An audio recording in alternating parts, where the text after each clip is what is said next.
పక్కనున్న వేళ car horn కూడా క్లాసికల్ మ్యూజిక్ గా, ఈ మండు టెండ కూడా ఏసీ జల్లుతోంది నీ నవ్వులోని మ్యాజిక్ గా. టాక్సీ హైర్ చేసి నువ్వు బేరమాడుతుంటే క్యూట్ ఉంది బేసిక్ గా.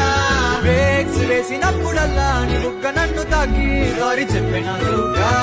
నువ్వున్న కిటికీ ఏ వైపు వెతికి వాట్సాప్ చేస్తావా?